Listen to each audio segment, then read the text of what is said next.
Donc du coup, on va voir Laure qui travaille pour le FCG. Tu dis FCG, FC Grenoble Rugby, FC. Comme vous voulez, FCG, FC Grenoble. On est d'accord que Rugby. l'acronyme c'est football, C'est Football Club de Grenoble. mais c'est du rugby. C'est du rugby. Ok, En fait, bon. c'est une longue histoire aussi. On a bu à midi, non? Non, en plus non. Ok. Et du coup, je vais laisser la parole à Laure qui va nous présenter. Alors, on va ressortir un petit peu de la gestion des bénévoles, qui va plutôt nous présenter la gestion des accréditations. Pourquoi? Parce qu'aujourd'hui, dans un événement, on va devoir accréditer des personnes. Alors, ça peut être des bénévoles, ça peut être du staff, ça peut être des partenaires, ça peut être des VIP, ça peut être de la presse. Et du coup, je vais laisser la parole à Laure. Ok? Merci. Alors tout d'abord, moi j'avais une très grosse problématique au stade sur la gestion justement des prestataires, de la presse, des VIP. J'avais un souci avec un contrôle d'accès. Donc je ne sais pas si certains d'entre vous utilisent le contrôle d'accès sur leurs événements. On a eu la Coupe du Monde féminine de foot avec la FIFA qui, lors de leur événement, ont décidé de changer le contrôle d'accès du stade. Donc, j'avais un logiciel de billetterie qui gérait le contrôle d'accès, aussi bien sur de la billetterie que sur des accréditations. Lorsque nous avons changé, nous sommes passés avec Skidata.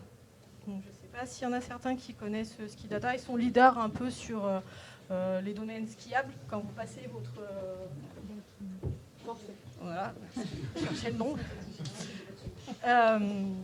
Donc du coup, la problématique est venue que mon logiciel de billetterie ne communiquait plus avec ce nouveau contrôle d'accès. Donc je faisais à la mano mano, donc c'est-à-dire à la main avec un fichier Excel, et on reproduisait quelque chose de pas très joli. Et tout le monde pouvait passer, donc n'importe qui. Après, on a eu l'accréditation où on avait un truc joli, mais rien passé non plus. Donc, là est intervenue l'association, parce qu'on a une association qui s'appelle le FC Grenoble Rugby aussi. Moi, je fais la partie professionnelle. On a un fonds de dotation, on a un RSE, enfin, on a plein de choses qu'on crée. Et l'association avait contacté Recrutir et ils avaient prévu une réunion. Donc moi, je me suis greffée à la réunion et j'ai attrapé Benjamin en disant « Viens travailler avec moi, ça m'intéresse ta solution ». Par contre, moi, je ne travaille pas avec des bénévoles. Donc là, c'était... Donc lui, il me parlait beaucoup de bénévoles. Moi, je disais, mais moi, bénévoles, typiquement, je ne connais pas. Enfin, j'en gère pas. Donc moi, je gère des pros, gère des entreprises, gère des prestataires, différents types de profils que je vais vous présenter par la suite. Donc je vais vous faire un petit topo, je vais essayer de ne pas vous endormir, sur comment est organisé mon stade, comment moi je gère le stade, les différentes populations et ce qu'on va mettre en place prochainement avec Recrutir. Donc vous aurez la configuration, le contrôle d'accès, les principaux profils, les types d'accès, la gestion des accréditations, donc comment je les gère, pourquoi j'accrédite et la fonction de l'accréditation avec Recrutir. Donc le Stade des Alpes, c'est un stade qui a été créé en 2008, qui a une capacité de 20 000 places. Il a la particularité d'avoir 2 clubs professionnels en France, c'est-à-dire le foot, donc le GF38, donc Grenoble Foot 38, et le FCG. On a des espaces VIP, donc on a 4 salons nord, 5 salons sud, une tribune ouest avec 2 terrasses. Donc les terrasses, en fait, c'est un peu limite les rooftops, si vous préférez. 2 bords de terrain et une capacité max de 2000 VIP. Donc, en fait, moi, j'appelle ça des zones. Aujourd'hui, techniquement, en billetterie, on appelle ça des zones parce que c'est pas fermé. Donc, tout le monde peut accéder à n'importe quel espace VIP. Donc, voici un peu ma résidence secondaire. Qui est là, donc vous avez le stade.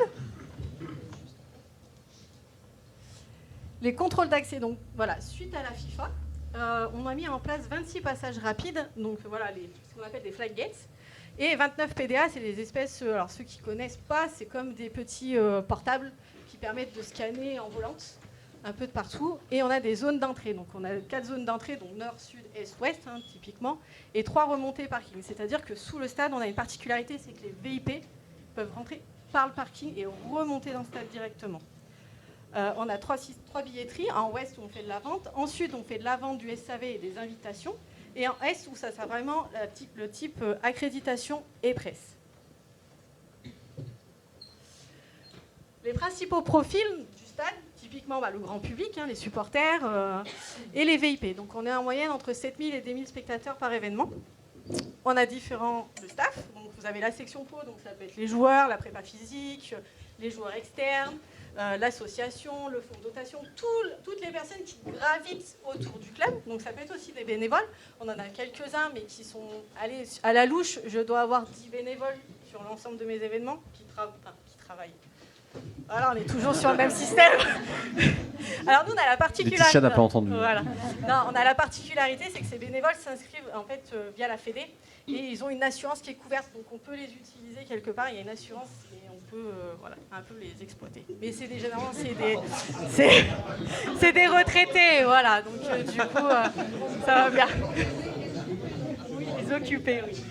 Mais j'aime bien, moi, du coup, voilà, les bénévoles, on a les volontaires. Alors moi, je dis, en fait, il y a le mot bénévole et volontaire. En fait, pour moi, ça n'a pas le même vocabulaire parce que volontaire, c'est quelqu'un qui est prêt à faire quelque chose pour le club. Que le bénévole, il va peut-être chercher quelque chose en contrepartie. Donc, il y a peut-être un mot à... C'est pas le même statut. C'est pas le même statut. On pourra, je pense, demander tout à l'heure à Jennifer de Spartan parce que toi, tu n'utilises pas le mot bénévole chez Spartan. Tu nous en parleras plus tard. Mais on pourra faire une petite intro là-dessus. Et puis après, les conventions qu'on peut avoir typiquement avec les écoles de commerce. Et puis après, derrière, on a le plus gros où c'est les prestataires. Donc vous avez les traiteurs, les buvettes, la sécurité, les hôtesses, les animations, tout ce qui gravite en fait, qui fait vivre un événement sportif. Alors, moi j'ai un surnom au club, ça s'appelle la Tagarienne. Donc du coup, un peu si vous suivez Game of Thrones, voilà, c'est un peu moi. En fait, je pars du principe, et c'est valable pour tout, en fait, toute personne dans un stade doit être munie d'un titre d'accès. Donc ça peut être un billet thermique ou un étiquette ou un ticket, c'est un contrat que vous passez avec votre client, entre guillemets, qui vous couvre aussi. Et puis vous avez tous les acteurs autour de l'événement. Donc voilà, ce que j'ai précisé auparavant, c'est les prestataires. On va en parler plus prestataires. Où là, moi, je génère entre 250 et 300 accréditations à la saison. C'est-à-dire que c'est des partenaires qui ont signé pour la saison avec moi, qui ont leur staff, qui c'est toujours le même. Donc moi, je leur donne un badge, une accréditation pour la saison, et on ne se revoit plus. Et ensuite, on a des accréditations ponctuelles. Donc, en fonction du match, ça peut varier entre 40 et 80 accréditations. Et vous allez me dire, mais je ne comprends pas pourquoi ils ne sont pas à la saison alors. Eh ben, je vais vous parler des intérimaires.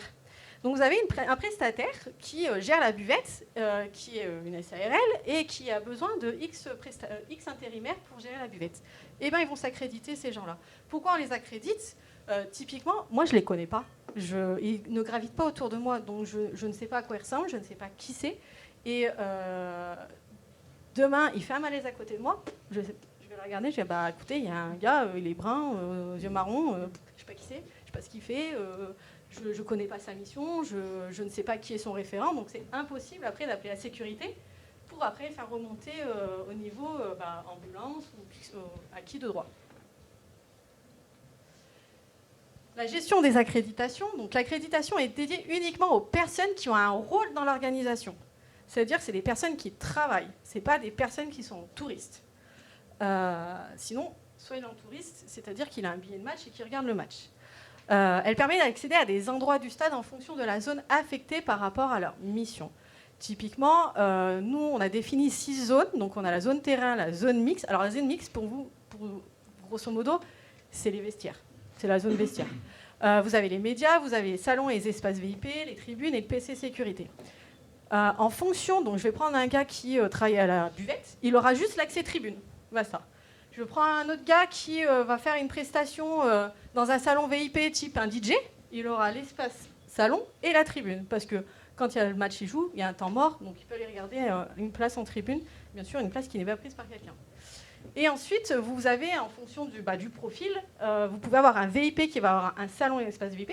Alors attention, moi quand je parle de VIP, c'est VIP plus. Hein. C'est la collectivité, c'est des personnes des gros sponsors qui ont plusieurs prestations dans le stade au même moment, qui ont besoin d'aller voir leurs clients. Après, on a différentes gammes de VIP chez nous, donc on leur donne des accès plus facilement, accès aux zones mixtes, accès médias, qui peuvent se balader dans le stade. Après, c'est pas un mode j'ai un badge et puis je m'amuse et je me balade aussi. Il y a un rôle aussi déterminant de l'autre côté pour le VIP, visuel aussi de l'autre côté. Juste la zone qui est très difficile à avoir, c'est le PC sécurité. On n'est pas nombreux. Il y a quelques référents sécurité et moi-même. Du coup, alors pourquoi accréditer? Donc voilà, c'est avoir connaissance du nombre de personnes enregistrées pour l'événement. Donc toutes les personnes qui sont censées travailler sur votre événement, vous devez savoir à peu près le nombre d'attentes dans votre stade, parce que vous allez concrètement, demain vous avez un accident, que ce soit externe. Alors je prends toujours le cas typique, et malheureusement qu'on se souvient tous ce qui s'était passé au Bataclan, avec aussi il y avait le Stade de France. Concrètement, demain, les autorités nous appellent. On a un téléphone rouge, nous, au stade, en disant « Vous êtes combien dans le stade ?» Moi, j'ai besoin de dire bah, voilà, j'ai tant de spectateurs, j'ai tant de personnes dans le stade qui travaillent. Parce qu'ils ne sont pas comptabilisés dans mon stade. Donc, vous allez connaître aussi le nombre de personnes à l'intérieur de l'ancien via le contrôle d'accès. Donc, ça, c'est ce qu'on est en train de mettre en place avec Recrutir. Donc, c'est-à-dire, vous avez les billets vendus plus les accréditations, d'autoriser les zones d'accès sur l'événement. Donc, en fait, on a des checkpoints. Et de connaître l'identité de la personne en cas d'accident. Mais aussi, alors, sur mon profil, je peux avoir des personnes qui sont interdites stade, mais qui peuvent passer par la boîte d'intérim pour essayer de rentrer et pour essayer d'aller voir le match. Oui, je suis très vicelarde dans le système. Et l'accréditation, elle va être personnalisée, c'est-à-dire que les personnes doivent passer au point de contrôle. On a un point de contrôle, ce que je vous avais dit précédemment, ce qui est en est. Et du coup, les personnes passent au contrôle de sécurité. Soit elles retirent le jour du match avec leur pièce d'identité. Donc moi, j'édite les badges du jour de ces personnes-là. La femme de l'accueil, elle check parce que je lui donne la liste en plus, donc il y a un double contrôle. Et elle vérifie la pièce d'identité et la personne passe au contrôle d'accès. Alors l'avantage avec Recrutir, du coup, c'est que le prestataire, c'est plus moi qui l'inscris, c'est lui qui va s'inscrire. Donc c'est un gain de temps. L'envoi des accréditations, ça aussi, c'est un gain de temps qui est énorme depuis la solution. Et puis le lien avec le contrôle d'accès qui va certainement en plus renforcer encore plus le contrôle. Et le fera. Alors c'est différent de vous parce que vous, les bénévoles, ils s'inscrivent volontairement à votre événement. Moi, je les impose. Je leur impose. C'est-à-dire que s'ils ne s'inscrivent pas, ils ne rentrent pas dans le stade. Donc mon stade, il faut qu'il soit hermétique et que je sais qui est rentré et qu'est-ce qu'il fait au stade. C'est tout. Si vous avez des questions, je suis à vous. Merci Laure. Est-ce que vous avez des questions sur cette partie-là? Alors, ce qu'il faut savoir, c'est que là, on a pris un exemple pour ton stade. Mais en fait, ces histoires d'accréditation, ça revient toujours à se dire on a des bénévoles dans l'événement, mais on a d'autres parties prenantes. On a du staff, on a des prestataires, et on a besoin de les centraliser dans une seule et même solution. Et c'est là où on pivote en ce moment. Et on l'a pas forcément trop sur des événements type endurance, mais on l'a beaucoup sur des festivals où toi, tu vas le faire Ouais, voilà, tu vas. Et donc, du coup, l'idée, c'est de se dire, tiens, peut-être que sur un décibule, tu vas avoir des gens en backstage qui n'ont pas le droit de rentrer dans le backstage. Tu as des gens qui ont le droit de rentrer dans telle ou telle zone. Et l'idée, c'est de se dire, on a une partie où on affecte à des missions, mais on a une partie aussi où on affecte des accréditations. Et c'est. Et puis, ça donne. Après, je pense aussi peut-être à vos sponsors. Quand vous avez des sponsors, leur donner une accréditation, ça leur donne une certaine gratification, une valeur, et puis ils sentent. Moi, je le vois souvent quand on leur donne, même aux bénévoles, on leur donne une accréditation stade, c'est le Graal, quoi.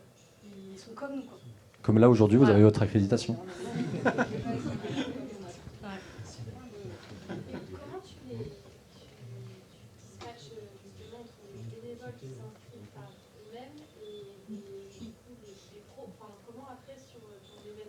Le multiformulaire en fait. Et du coup, Laure, c'est un peu différent parce qu'elle a qu'un seul formulaire. Et derrière, dans le module d'accréditation, en fait, une accréditation, ça peut être tout et n'importe quoi. Là, c'est des zones, parce que c'est la Fédé qui lui impose des zones. Ça pourrait être tes propres zones à toi, donc ton QG bénévole, vous l'avez fait sur le High-Five. Ça peut être le backstage, ça peut être la scène 1, la scène 2, la scène 3. Enfin, ça peut être tout. Il y en a, ce que je disais ce matin, sur un festival en Suisse, c'est des repas. Ça peut être des repas, ça peut être des dotations. Dire, tiens, lui, il a le droit à son hoodie et parce qu'il a fait 40 heures de bénévolat. Il a le droit à 3 repas parce qu'il est présent sur 3 jours. Ça peut être tout et n'importe quoi, en fait, une accréditation. Après aussi, par exemple, pour ton bénévole que tu vas accréditer, aujourd'hui, concrètement, le bénévole, tu lui envoies tu lui envoies quelque chose. Comment ça se passe, toi, ton événement? Il vient, tu le pointes et tu lui donnes sa dot et il s'en va? Déjà Recrutir, du coup, pour les Ouais, voilà, tu le pointes manuellement en fait. Bah oui. Ouais. Parce que, mais comment t'es sûr qu'il vient, enfin comment tu es sûr qu'il fait sa mission? Parce qu'après j'ai des chefs, des responsables de pôle. D'accord, qui sont là. Qui ont accès aussi, donc ils savent que le bénévole, que moi je vais planter parce qu'il est sur l'événement. D'accord. Et du coup après s'il ne se plante pas, il y a un double check avec le responsable de pôle qui le prend en charge. Et donc là si ça ne marche pas, Ok. chercher. Ouais, moi tu vois par exemple, bah voilà, typiquement moi il rentre, donc moi c'est un contrôle d'accès qui le pointe. Et ça permet aussi de, par exemple, s'il est dans le stade mais qu'il est en mode touriste, si le prestataire il me dit mais Tartampion il n'est pas venu, si il est rentré, il est dans le stade quoi. Et au moins ça, tu sais tout de suite quoi. Et oui, du coup tu parlais, vous avez des lecteurs PDA, donc vous scannez en fait les accrèdes. Ouais, le but, là on est en train de mettre la solution en place, c'est de les scanner. Ouais. Alors, on le fait aujourd'hui avec Skidata, mais on le fait aussi, on montrera avec WizEvent pour le contrôle d'accès ou le cashless. C'est exactement pareil. Ouais. Alors chez Wiz, c'est beaucoup les bracelets RFID, mais tu nous en reparleras tout à l'heure. Mais ça pourrait être aussi un QR code pour dire dès que tu bipes, tiens, clic, tu as le droit de rentrer. Le QR code, tu mets tout et n'importe quoi dedans. Tu pourrais très bien remettre un lien sur la fiche du bénévole. Ça apparaît sa fiche et tu le pointes aussi. Ça pourrait être. Mais tu peux générer depuis un QR code individuel. Et un QR code, tu mets tout et n'importe quoi. Après, moi, j'ai différentes manifestations. En fait. On va générer des QR codes en lien avec les événements pour mettre leur cashless. Ça pourrait être du cashless, mais généralement sur les festivals, ils ont plus c'est plutôt les bracelets avec la puce RFID, c'est ça? Le cashless, c'est qu'on fait aujourd'hui que par puce NFC. Ok. On va faire un peu de paiement mobile, mais c'est plus rapide de le faire en NFC parce que le scan est beaucoup plus rapide qu'un scan caméra, même laser. On pourra avoir un bracelet pour les activations, par exemple pour les zones, etc. sur site, et le faire aussi en lien avec les cashless. Oui, c'est ce qu'on fait aujourd'hui sur pas mal d'événements. Je pense au Déferland, je pense à Nuit Sonore ou à Woodstower. Dans leur puce, ils ont et le cashless et les contrôles d'accès. Donc lui, parce qu'il est à la loge, il a le droit de rentrer et il y a un agent de sécurité qui le scanne. Et... Dans ce cas, il n'y a pas tellement le système de la crède dont tu parles là. On sort de système d'accrède, c'est dématérialisé, quoi. Ouais. Voilà, parce que moi, typiquement, mes partenaires, en fait, mes VIP, eux, ils ont le billet de match qui fait foi sur leur prestation, mais ils ont aussi le bracelet de couleur. Donc je suis obligée de différencier le bracelet de couleur de l'accréditation du gars qui travaille, quoi. Donc, là, ce sont des accréditations qui sont, je parle pour les bénévoles. Oui.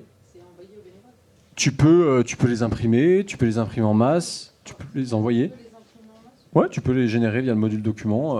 Tu peux aussi leur renvoyer via un SMS ou un email. Le problème, c'est qu'il faut l'imprimer, donc après, pour les avoir avec les tours de cou pour le jour J, Ah, c'est compliqué. bah du coup, ça, ouais, c'est... Alors moi j'ai un point, enfin c'est mon point de contrôle. C'est là à ce moment-là en fait moi ceux à la saison ils se débrouillent. Après je leur dis voilà s'il y a besoin d'un tour de cou, d'un plastique, le lieu de rendez-vous de toute façon c'est le checkpoint donc c'est là où ils vont retrouver les fournitures.